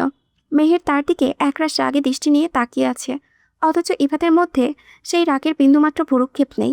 মেহের নিজের জোড়া ভ্রু কুচকে ক্ষিপ্ত গলায় জিজ্ঞেস করলো, কি হলো, কথা বলছেন না কেন? এই বৃষ্টির মধ্যে এভাবে দাঁড়িয়ে থাকার মানে কি? ইফাত নিজের ভেজা মুখটা মুছে অত্যন্ত স্বাভাবিক ও শান্ত গলায় উত্তর দিল, তোমার জন্য। কিন্তু ইফাতের এই ছোট্ট ও সহজ উত্তর শুনে মেহেরের মন বিন্দুমাত্র খুশি হতে পারল না। সে ভেবেছিল নিজ থেকে দূরত্ব বজায় রাখলে, ফোন না ধরলে হয়তো ইফাত একসময় তার থেকে দূরে সরে যাবে। কিন্তু এই জেদি লোকটা আজ সরাসরি তার বাসার নিচে এসে হাজির হয়েছে। সে খানিকটা রাগান্বিত হয়ে বলল, আমার জন্য মানে? আমি কি আপনাকে একবারের জন্য বলেছি যে আপনি আমার বাসার নিচে এসে এভাবে দাঁড়িয়ে থাকবেন? হ্যাঁ। ইফাত বৃষ্টির মাঝে মেহেরের চোখের দিকে তাকিয়ে তপ্ত হেসে বলল, তুমি তো এটাও বলনি যে এখানে এভাবে দাঁড়িয়ে থাকতে পারবো না। মেহের ইফাতের মতো জেদি এই ছেলের কথা শুনে এক দীর্ঘ ও তপ্ত নিঃশ্বাস ফেলল। আকাশে মেঘের যেন আজ তাদের মনের কথার সাথে সাথে তাল মিলিয়ে ডাকছে। বৃষ্টির গতি ধীরে ধীরে আরও বাড়তে লাগলো, কিন্তু তবুও ইফাত এক চুলও নড়ল না। এতে মেহের এবার বেজায় চটে গিয়ে চেঁচিয়ে উঠল, আরে আপনি তো পুরো ভিজে যাচ্ছেন, ভেতরে আসুন। এভাবে আর কিছুক্ষণ দাঁড়িয়ে থাকলে নির্ঘাত জ্বর চলে আসবে আপনার। ইফাত এবার মেহেরের মুখের দিকে এক অদ্ভুত দৃষ্টি নিয়ে ফিসফিসিয়ে বলে উঠল, আমার কবে হবে? ইফাতের এই কথার আগাগোড়া কিছুই মাথায় ঢুকলো না মেহেরের। সে কপাল কুঁচকে অবাক হয়ে জিজ্ঞেস করলো, কি বললেন? ভারী বৃষ্টির পানি ইফাতের ভেজা চুল ছুঁয়ে কপাল বেয়ে তার ধারালো নাকের টকা দিয়ে নিচে গড়িয়ে পড়ছে। সে এক নিঃশ্বাস ফেললো দীর্ঘ। সে মেহেরের এই অবুঝ চাহনি দেখে স্পষ্ট বুঝতে পারল তার পাঠানো শত শত মেসেজের একটারও এই মেয়ে আজ পর্যন্ত খুলে দেখেনি। দেখলে অন্তত এই মুহূর্তে এই প্রশ্নটা করতো না। ইফাত নিচের মনেই হাসলো। দুনিয়ার তার চেয়ে কম ধৈর্যশীল ছেলে বোধহয় দুটো নেই। অথচ এই মেহের নামের মেয়েটার বেলায় তার ভিতরে এত ধৈর্য এত অপেক্ষা কোত্থেকে আসে সে নিজেও জানে না। ভালোবাসা বোধহয় আসলে মানুষকে এভাবে বদলে দেয়। ইফাত এবার নিজের ভেজা ভেজা চোখ দুটো সোজা তুলে মেহেরের চোখের মণিকণ্ঠায় স্থির করল। পরম আকুলতা ও ভালোবাসা মাখানো কণ্ঠে এক নিঃশ্বাসে বলে উঠল, ভীষণ ভালোবাসি তোমায় ফুলকন্যা। ইবাতের মুখ থেকে এই একটা শব্দ শোনা মাত্রই মেহেরের পায়ের তলায় মাটি যেন এক নিমিষেই সরে গেল। সে পুরোপুরি স্তব্ধ ও নিতর হয়ে দাঁড়িয়ে রইল। সে নিজের স্বপ্নেও কখনো ইফাতের কাছ থেকে এত বড় একটা প্রশ্নের মুখোমুখি হবে তা আশা করেনি। সে ভেবেছিল কোনো এক দূর ভবিষ্যতে হয়তো এমন পরিস্থিতি সৃষ্টি হতে পারে, কিন্তু সেই কাঙ্ক্ষিত ভয়ানক দিনটি যে এত তাড়াতাড়ি আসবে তা মেহের কল্পনারও বাহিরে ছিল। সে নিজের শুকনো ঢোক গেলে মনের ভিতরে তীব্র কম্পনটা লুকিয়ে মুখখানা যতটা সম্ভব শক্ত ও কঠিন করে বলল, কি বললেন আপনি? ইফাত এবার মেহেরের এক হাতে নিজের ভেজা হাতের মুঠোয় নিয়ে পরম আকুতিতে নিয়ে আওড়াই, তোমায় আমি প্রেমিকা নই, বউ করে ঘরে তুলতে চাই ফুলকন্যা। বিয়ে করবে আমায়? ইফাতের এই সরাসরি বিয়ের প্রস্তাব মেহেরের বুকের ভেতরটা যেন এক মস্ত বড় ভূমিকম্পে কেঁপে উঠল। তার শরীরে আর দাঁড়িয়ে থাকার মতো কোনো শক্তি অবশিষ্ট রইল না। এই কাঙ্ক্ষিত প্রশ্নের উত্তর সে কি দেবে তা কিছুই ভেবে পেল না সে। তার নিজের অতীতের সেই অন্ধকার অতীত, সমাজের সেই চাবুক আর নিজের কলঙ্কের কথা এক নিমিষেই তার চোখের সামনে ভেসে উঠল। সে নিজের চোখের জলটুকু কোনো মতো চেপে রেখে আমতামতা করে কাপা গলায় বলল, আপনি যেটা চাচ্ছেন সেটা কোনোদিনও পসিবল নয়, তাই চলে যান এখান থেকে, আর কোনোদিন আসবেন না আমার সামনে। এই বলে ইফাতের মুখের সামনে মেহের দরজা আটকে দিল। ইফাত কিছু সময় সেভাবেই তাকিয়ে রইল। সে কিভাবে বাঁচবে মেয়েটাকে ছাড়া? মেয়েটা কি কোনোদিন বুঝবে না তার গভীর ভালোবাসা? প্রফেসর সাহেব, I love you so much. বড় টেবিলে খাতার উপরে দুই হাত রেখে নিজের চিবুকটা ঠেকিয়ে হুট করে অত্যন্ত মিষ্টি সুরে ওজানের দিকে তাকিয়ে কথাটা বলে উঠল মৌ। ওজান তখন হাতে কলম নিয়ে অত্যন্ত মনোযোগ দিয়ে ফিজিক্সের একটা ম্যাথ মৌকে বোঝাচ্ছিল। মৌয়ের মুখ থেকে এমন অসময়ে রোমান্টিক বাণী শুনে ওজান নিজের হাতের কলমটা টেবিলের উপরে খটাস করে রাখলো। তারপর চোখ দুটো বড় বড় করে কলা কলায় ধমকে উঠল, থাপ্পড় দিয়ে তোমার সবকটা দাঁত ভেঙে দেব বেয়াদব মেয়ে। দিন দিন ফাজিল হয়ে যাচ্ছ। পড়ার সময় ওইসব আচারে ফালতু কথা তোমার ওই পুচকে মাথায় আসে কি করে? হ্যাঁ, চুপচাপ যে ম্যাটটা করাচ্ছি ওইটাতে মন দাও। ওজানের এমন রাগান্বিত ধমক খেয়ে মৌয়ের নিজের মুখটা বেলুনের মতো চুপ করে চুপসে নিল। পড়াশোনা জিনিসটা তার ছোটবেলা থেকেই বরাবরের মতোই চরম অপছন্দের। সে তো মনে মনে ভেবেছিল যখন বিয়েটা হয়ে গিয়েছে তখন অন্তত এই খাতা কলমের অত্যাচার থেকে চিরকালের মতো মুক্তি পাবে। কিন্তু এখন তো দেখছে পুরো উল্টো। খোদ বরের কাছে প্রতিদিন তাকে টিউশনে পড়তে হচ্ছে রাতে। ওজান প্রায় ঘন্টাখানেক ধরে মৌকে একটা মাত্র ম্যাথ বোঝানোর আপ্রাণ চেষ্টা করেছে, কিন্তু এই অবুঝ মেয়েটার মাথায় ফিজিক্সের সূত্র যেন কিছুতেই ঢুকতে চাইছে না। এই নিয়ে ওজান যতবার বকাঝকা করেছে মৌ ততবারই উজ্জ কোনো না কোনো কথা বলে ওজানকে আরও রাগিয়ে তুলেছে। মৌ এবার নিজের একটা ফর্সা গাল ওজানের দিকে বাড়িয়ে দিয়ে সবকটা দাঁত কেলিয়ে হেসে বলল, এই যে থাপ্পড় দিতে চাইলেন না, নেন থাপ্পড় দেন। তবে আমার একটা শর্ত আছে, থাপ্পড় দেওয়ার পর কিন্তু আমাকে জড়িয়ে ধরি ভালোবাসি বলতে হবে। ওজান নিজের কপালে হাত দিয়ে একটা দীর্ঘশ্বাস ফেলল। সে গলার স্বরটা কিছুটা নরম করে বলল, প্লিজ পিচ্চি, আর ফাজলামো না করে একটুখানি পড়াশোনা নিয়ে সিরিয়াস হও তো। তোমার সামনে পরীক্ষা, এমন অবস্থা হলে ভালো রেজাল্ট তো দূর, তুমি পরীক্ষায় টেনে টুনে পাস করবে কি না তা নিয়ে আমি ঘোর সন্দেহ আছে। মৌ নিজের ঠোঁট উল্টে বলল, আমার কোনো দরকার নেই পরীক্ষায় পাস করার।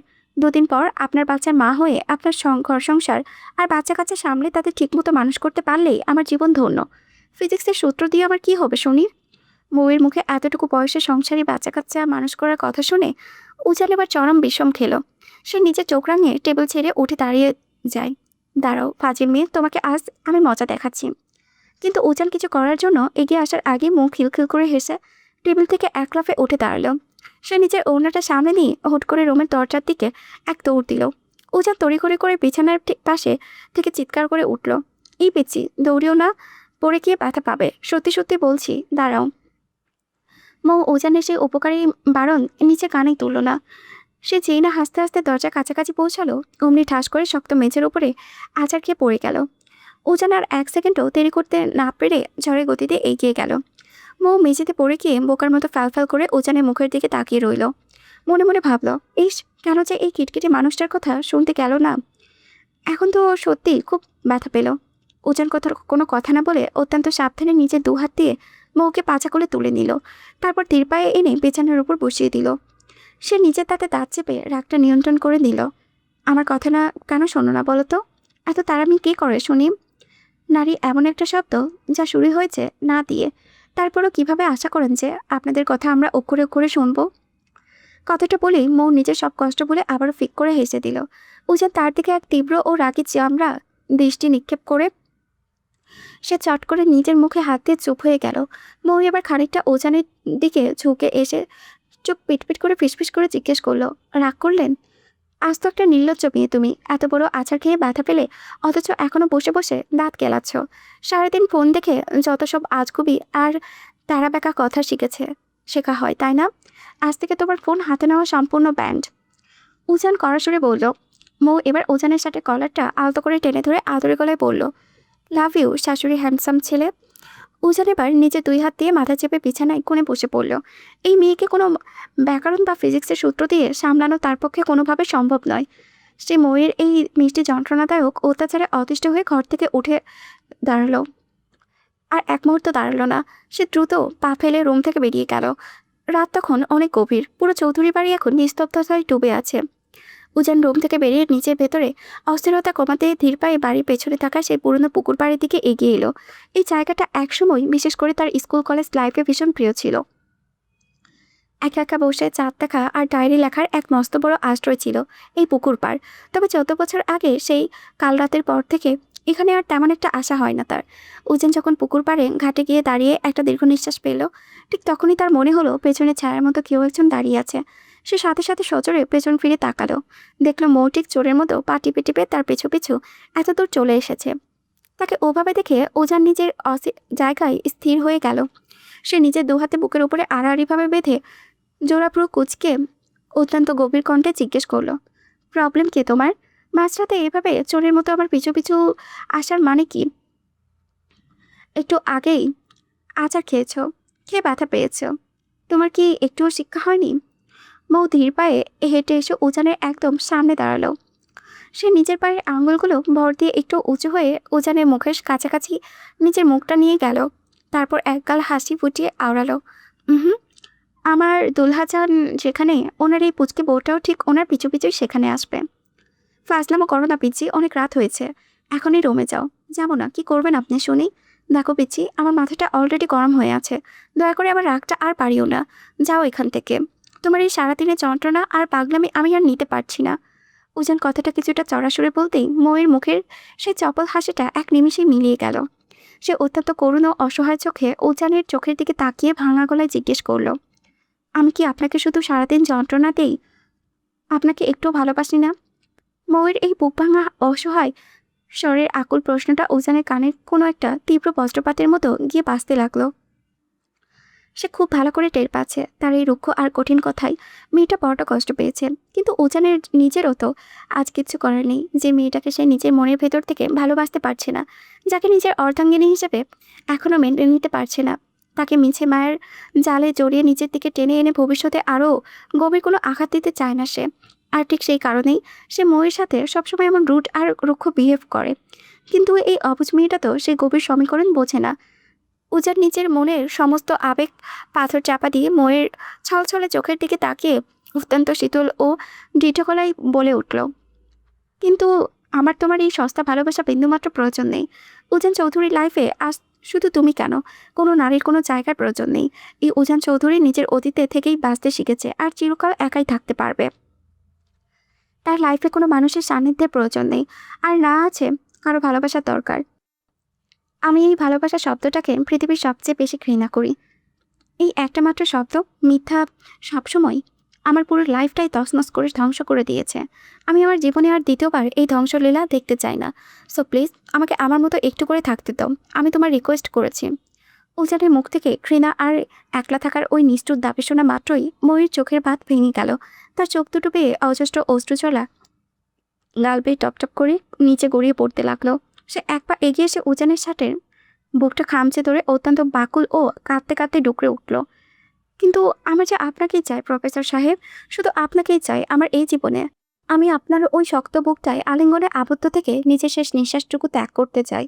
আপনার এই পাথরের মনের ভালোবাসায় আমি নিজেকে রাঙাতে চাই। এই মৌ চৌধুরী নামটা শুধুমাত্র উজান চৌধুরী নামক মানুষটাতে পরিপূর্ণ হতে চাই। আমি আপনাকে ছাড়া আর কিছু বুঝি না। কথাগুলো বলতে বলতে মৌ কান্নায় ভেঙে পড়ল।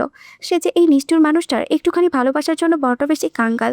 তাকে ঘিরেই তো সে নিজের জীবনটার সবটুকু সুন্দর স্বপ্ন বুনে ফেলেছে, একটা সুখের সংসার গড়ে তুলতে চেয়েছে। ঠিক তখনই উজান ময়ের খুব কাছাকাছি ঝুঁকে এলো। উজান নিজের কণ্ঠ গভীর করে অত্যন্ত কর্কশ কণ্ঠে আওড়ালো, শোনো মেয়ে, তুমি নিজের মনে মনে যেটা চাও বা যে স্বপ্ন দেখেছো তা উজান চৌধুরী এই জীবনে কোনোদিনও পসিবল নয়। বিগত কয়েকদিন তোমার সাথে আমি একটু ভালো বিহেভিয়ার করেছি বা চকলেট এনে দিয়েছি মানে এই নয় যে আমার এই শক্ত মনে তোমার জন্য কোনো গভীর ফিলিংস বা ভালোবাসা কাজ করে। ওটা শুধুমাত্র আমার দায়িত্ববোধ ছিল, অন্য কিছু নয়। এই উজান চৌধুরী দেখিয়ে দেবে সে কোনো নারীর মায়া বা ভালোবাসা ছাড়াও চিরকাল একাই বেঁচে থাকতে পারে। সো নিজের এই মায়া দয়া করে অন্য কোথাও গিয়ে দেখাও। উজানের এই চরম শেষ বাক্যটি মৌয়ের বুকে তীরের মতো এসে পিঠে। ময়ের হাতে পায়ে সমস্ত শক্তি যেন নিমিষেই হারিয়ে গেল। বুকের ভেতরটা এক অজানা আশঙ্কায় ধরপড় করে উঠল। চোখ দুটো থেকে অনবরত নোনা জল গড়িয়ে পড়েছে। সে তো নিজের মুখ ফুটে আগেই বলেছিল সে বড় অভাগী, বড় বেশি ভালোবাসার কাঙ্গাল সে। তবুও কেন প্রতিদিন এই একটা মানুষের দেওয়া কথার তীব্র আঘাতে তাকে এভাবে তিল তিল করে পড়তে হয়? দুনিয়ার সব কষ্ট সে মুখ বুজে সহ্য করতে পারলেও এই একটা মানুষের দেওয়া সামান্যতম অবহেলাও যে তার সহ্য ক্ষমতার বাহিরে। ভীষণ ভালোবাসা এই পাথরের মানুষটাকে, তাকে ঘিরেই তো তার নিজের জীবনের গহীনে একটা পরিপূর্ণ ঘর বাঁধার স্বপ্ন, রঙিন স্বপ্ন বুনেছে। অনন্তকাল শুধু তাকে ভালোবেসে যেতে চায়। কিন্তু তার এই পবিত্র স্বপ্ন কি কোনোদিনও পূর্ণ হবে না? সে কি কোনোদিনও ঠাঁই পাবে না প্রফেসর উজান চৌধুরীর হৃদয়ের মণিকণ্ঠায়? উজান আর একটি সেকেন্ডও সেখানে দাঁড়ালো না। নিজের নিষ্ঠুর গন্তব্যের দিকে পা বাড়িয়ে অন্ধকারের মাঝে হারিয়ে গেল। মৌ পূর্বের ন্যায় নিথর পথের মতো পাথরের মতো নিশ্চুপ হয়ে দাঁড়িয়ে রইলই সেখানে। কিন্তু পরক্ষণেই এক তীব্র যন্ত্রণায় তার বুকটা মোচড় দিয়ে উঠল। যন্ত্রণায় তীব্র বেগ সহ্য করতে না পেরে সে ওখানে শক্ত মেঝের উপরে লুটিয়ে পড়ল। বুকটা যেন ফেটে যাচ্ছে তার। অথচ ময়ের এভাবে মাটিতে লুটিয়ে পড়ে যাওয়ার পরেও উজান একেবারে জন্যও পেছন ফিরে তাকালো না। কত শত রঙিন স্বপ্ন বুনেছিল মৌ, অথচ সেই স্বপ্নের প্রসাদ আজ এক নিমিষেই ভেঙে চূর্ণ বিচূর্ণ হয়ে গেল। সে মেঝেতে বসতেই চাতো পাখির মতো তৃষ্ণার্ত চোখে উজানের চলে যাওয়ার পথের দিকে তাকিয়ে রইল। ভালোবাসার দহন বুঝি এমনই ভয়ানক হয়। সে আজ বুঝতে পারছে লোকটার এই সামান্য রুক্ষ কথাতেই তার বুকটা এভাবে ভেঙে যাচ্ছে। অথচ 14 বছর আগে যখন শিরিন ওনাকে ধোকা দিয়ে, তখন ওনার ঠিক ততটা কষ্ট হয়েছিল, কতটা যন্ত্র পাহাড় বুকে চেপে মানুষটা আজও বেঁচে আছে। কিছুক্ষণ পর মৌ নিজের চোখের জলটুকু মুছে অত্যন্ত ক্লান্ত ও ধীর পায়ে নিজের রুমের দিকে হেঁটে গেল। নিস্তেজ ও অবশ শরীরটাই বিছানার এক কোণায় এলিয়ে দিল সে। তবে প্রতিদিনের মতো আজ আর সেই উজানের ব্যবহৃত বালিশটার দিকে হাত পারল না। মানুষটাকে জোরে ধরে ঘুমানোর সেই চিরচেনা অভ্যাসটা আজ সে জোর করেই চেপে রাখল। আজ থেকে সে একাই ঘুমানোর অভ্যাস করবে। কিন্তু এই কঠিন চেষ্টায় সে কতটুকু সফল হবে তা কেবল উপরওয়ালাই জানেন। যে মানুষটা তার সামান্য ছোঁয়াতেই বিরক্ত হয় তাকে অন্তত মৌ আর নিচ থেকে যেচে জ্বালাতন করবে না। প্রায় ঘণ্টাখানিক পর উজান অত্যন্ত শান্ত পায়ে রুমে প্রবেশ করল। ভেতরে ঢোকা মাত্রই এক অদ্ভুত ও থমথমে শূন্যতা গ্রাস করলো তাকে। প্রতিদিন রুমে ঢুকেই যে মেয়েটা প্রজাপতির মতো ডানা মেলে তার চারিপাশে মুখরিত করে রাখত, আজ সে বড় নিষ্ঠুর। উজানকে একটু আর্ট করার জন্যই হয়তো আজ মৌ রুমের সব মেইন লাইট অফ করে রেখেছে। কেবল একটা ছোট্ট ড্রিম লাইট জানালো। মৌ ড্রিম লাইটের নীল লাল সবুজ আলোর মিশ্রণে পুরো রুমটাই এক মায়াবী আলো আধারিতে আলোকিত করে রেখেছে। উজান ধীর পায়ে বিছানার দিকে এগিয়ে গেল। মৌয়ের একদম পাশে বসে তার শান্ত ঘুমন্ত মুখখানার দিকে তাকিয়ে আনমনে ফিসফিসিয়ে বলে উঠল, I am really sorry Mrs Chowdhury, আপনাকে আমি হার্ট করতে চাই না। তবে আমাকে নিয়ে আপনার ঘর বাঁধার স্বপ্ন যে আমি পূরণ করতে পারবো। সারা জীবন আমি আপনাকে আঁকড়ে রাখবো, কথা দিলাম। তবে ভালোবাসতে পারবো না। উজান খেয়াল করলো অতিরিক্ত কান্নার ফলে মৌয়ের চোখ মুখ একদম ফুলে লাল হয়ে আছে। এমনকি সেই পায়েও তার বড় মায়া হলো। সে ড্রয়ার থেকে একটা পেইন কিলার স্প্রে এনে মৌয়ের সেই ব্যথাপ্রাপ্ত পায়ে আলতো করে স্প্রে করে দিল এবং নিজের 2 হাত দিয়ে পরম যত্নে মালিশ করে দিতে লাগলো। সে নিজের এই ছন্নছাড়া ও অভিশপ্ত জীবনে কোনো নারীকে জড়াবে না বলেই তো দীর্ঘ এতগুলো বছর নিজের মাতৃভূমিতে পা রাখেনি। কোনোদিন কোনো নারীকে আপন করতে পারবে না বলেই সে বিয়ের মতো পবিত্র শব্দটাকে সারা জীবন এড়িয়ে চলেছে। অথচ আজ পরিবারের নেওয়া একটা ভুলের কারণে এই নিষ্পাপ পুচকেকে মেয়েটাকে তার পাশে এসে কত না কষ্ট পেতে হয়েছে। উজান মালিশ শেষ করে ময়ের মুখের দিকে তাকানোর জন্যই যেই না একটু কাছে এগিয়ে গেল, আর ঠিক তখনই ঘুমের ঘোরে সজোরে নিজের পা চালিয়ে উজানের বুকে বারবার একটা মস্ত বড় লাথি বসিয়ে দিল মৌ। উজান সামলাতে না পেরে একদম ছিটকে বেড থেকে নিচে পড়ে ধপাস করে মেঝেতে পড়ে গেল। মেঝেতে পড়ে গিয়েও কিন্তু উজানের একটু রাগ করল না, বরং নিজের বুকের ওপর পাশে হাত রেখে আনমনে হেসে উঠল। এই তো তার এই পিচ্চি বিড়াল বাচ্চার রোজগারের কাণ্ড। ঘুমের করে প্রতিদিন রাতে তাকে বউয়ের হাতের চর আর পায়ের লাথি খেতেই হয়। তবে কপাল ভালো যে আজ পর্যন্ত সে বিছানা থেকে নিচে পড়ে যায়নি। আজই প্রথম রেকর্ড হলো। অথচ এই অবুঝ মেয়েটা জানেই না সে যে এই গভীর ঘুমের ঘরেও তার এই গম্ভীর প্রফেসর পদটা তাকে কতটা ভালোবাসা আর অত্যাচার জ্বালাতন করে রাখে। অবশ্য এতে উজান বিন্দুমাত্র বিরক্ত হয় না, বরং এক অদ্ভুত সুখ মুহূর্ত ভেতর থেকে কাজ করে। ময়ূর নরম কোমরটা নিচে শক্ত দুহাতে আঁকড়ে ধরলো এবং এক হ্যাঁচকা টানে তাকে নিজের চওড়া বুকের মাঝে জড়িয়ে নিল। উজানের সেই পরিচিত উষ্ণ ছোঁয়া পাওয়া মাত্রই মুখ ঘুমের করে এক তৃপ্তির নিঃশ্বাস ফেলে কোনো একটা অবুঝ পাখির বাচ্চার মতো উজানের বুকের ভেতরে নিচে পরম সুখ খুঁজে নিয়ে শান্ত হয়ে গেল। পরের দিন সকালে উজান কালো বাইকটা নিয়ে যেই না ভার্সিটির মেইন গেট দিয়ে ভেতরে ঢুকলো, অমনি ক্যাম্পাসের সাধারণ স্টুডেন্ট থেকে শুরু করে লেডি টিচাররা পর্যন্ত সবাই হাঁ করে তাদের দিকে তাকিয়ে রইল। করিডোরে এক কোণে দাঁড়িয়ে আড়াল থেকে উজানের এই রাজকীয় এন্ট্রি দেখে মেয়েদের ওই হাঁ করে তাকিয়ে থাকা পাহারা দিচ্ছিল মৌ। মুখে সে কাল রাতে বলেছিল বটে যে উজানকে আর বিরক্ত করবে না, কিন্তু এই পাগল মানুষটাকে চোখের আড়াল করে রাখা কি আর তার পক্ষে সম্ভব? সকালবেলা ঘুম থেকে ওঠার পরেও সে উজানকে ইচ্ছে মতো চালিয়েছে, আর এখন এখানে চোরের মতো লুকিয়ে পাহারা দিচ্ছে। মৌয়ের মতে বাইরের এই ডাইনি মেয়েগুলো অনেকগুলো চোখ তার হ্যান্ডসাম বরের ওপরে লোলুপ দৃষ্টিতে তাকিয়ে আছে, কিন্তু এই মিসেস উজান চৌধুরী বেঁচে থাকতে ওসব মেয়ের অন্য মেয়েদের ডাল গলাতে সে কিছুতেই দেবে না। উজান বাইকটা পার্কিংয়ে রেখে নিজের পার্সোনাল কেবিনের দিকে যেই না পা বাড়াবে, ঠিক তখনই ঝড়ের গতিতে এসে তার সামনে পথ আগলে দাঁড়ালো শিরিন। শিরিনও আসলে এই একই কলেজে নতুন জয়েন করা ম্যাম। অবশ্য এই স্বনামধন্য কলেজে তার জয়েন করার একমাত্র প্রধান কারণই হলো উজান চৌধুরী। উজানকে যে কোনো মূল্যে নিজের জীবনে ফিরিয়ে পাওয়ার নতুন এক কুৎসিত উপায় এটি। শিরিন আজ একটা জামকালো লাল রঙের শাড়ি পরেছে। চড়া মেকআপ নিয়ে একদম সেজেগুজে উজানের সামনে এসে দাঁড়ালো। উজান ধীর পায়ে হেঁটে আসছিল, কিন্তু শিরিনকে দেখাই সে তার দিকে এক পলক না তাকিয়ে সোজা তাকে পাশ কাটিয়ে চলে গেল। পুরো করিডোরে বেশ কয়েকজন স্টুডেন্ট আর স্টাফ তাদের দিকে তাকিয়েছিল, ফলে সবার সামনে এমন অপেক্ষায় চরম অপমান বোধ করলো শিরিন। সে রাগে ক্ষোভে আর দুঃখে আবারও তড়িৎ গতিতে উজানের পিছু নিল এবং সোজা তার পার্সোনাল কেবিনে গিয়ে পৌঁছালো। উজান নিজের কেবিনে ঢুকে সবেমাত্র চেয়ারে হেলান দিয়ে বসেছিল, ঠিক তখনই অনুমতি ছাড়া দরপর করে রুমে আগমন ঘটল শিরিনের। তাকে ভেতরে ঢুকতে দেখেই উজানের ভ্রুচূড়া কুচকে কপাল চওড়া হয়ে গেল। সে নিজের চোখের সানগ্লাসটা টেবিলের ওপরে রেখে রাগান্বিত দৃষ্টিতে বাঘের মতো গর্জন তুলে চেঁচিয়ে উঠল, এই কাল নাগিনী, তুই কার পারমিশন নিয়ে আমার পার্সোনাল কেবিনে ঢুকেছিস? হ্যাঁ, তোকে কি আমি এখানে আসার কোনো রাইট দিয়েছি? Just get out. শিরিন উজানের এমন রুক্ষ ব্যবহারে বিন্দুমাত্র তুমি না গিয়ে ওটার নিজের ওনাটা ঠিক করে বলল, জাস্ট শাট আপ উজান। তুমি সবসময় আমার সাথে এমন মিসবিহেভ কেন করো বলো তো? আমি মানলাম 14 বছর আগে তোমাকে ছেড়ে চলে যাওয়ার জন্য তুমি বড্ড বেশি কষ্ট পেয়েছিলে, তাই বলে আজ এত বছর পরেও তুমি আমার সাথে রোজ এমন থার্ড ক্লাস আচরণ করবে? উজান নিজের চেয়ার ছেড়ে বিদ্যুৎ গতিতে টেবিলের ওপর পাশে দাঁড়িয়ে কড়া গলায় ধমকে উঠল, জাস্ট শাট আপ শিরিন। তোর মতো একটা চরিত্রহীন আর খচ্চর মেয়ে চলে যাওয়ার জন্য উজান চৌধুরীর জীবনে নিজের লাইফে কোনোদিন 1 সেকেন্ডের জন্য কষ্ট পায়নি, মনে রাখিস। সো বেশি নাটক না করে এখনই আমার কেবিন থেকে দূর হ, just get out from here. কিন্তু উজানের এই হিংসাসবুল রাগী কণ্ঠস্বরেও শিরিনের মাঝেও কোনো ভুরুক্ষেপ হলো না। সে নিজের জায়গার নির্লজ্জের মতো দাঁড়িয়ে রইল। হঠাৎ করেই সে আরও এক ধাপ এগিয়ে উজানের একদম গা ঘেঁষে দাঁড়ালো। এত রেগে যাচ্ছ কেন বেবি? আমি তো তোমায় আজও ঠিক আগের মতোই ভালোবাসি। চলো না অতীত ভুলে আমরা দুজনে আবারও নতুন করে সব কিছু শুরু করি। ভালোবাসি আর নতুন করে শুরু করার এই নির্লজ্জ প্রস্তাব শোনা মাত্রই উজানের মাথায় রাগ তপ্তপ করে উঠল। সে আর এক মুহূর্ত নিজের রাগ নিয়ন্ত্রণ করতে পারল না। বিদ্যুৎ গতিতে এগিয়ে গিয়ে নিজের এক হাতে শিরিনের গলা শক্ত করে চেপে ধরে তাকে দেওয়ালের সাথে ডলে ধরল উজান। নিজের দাঁতে দাঁত পিষে চোখ দুটো লাল করে কটমট স্বরে বলল, ওই কালনাগিনী ভালোবাসি ওয়ার্ডটা যদি তোর এই অপবিত্র মুখ দিয়ে আর একটা বারও রিপিট করিস, তবে তোকে আমি এখানে খুন করে মাটিতে পুঁতে ফেলবো। আর তুই কি বললি, সব কিছু নতুন করে শুরু করবি? Like seriously?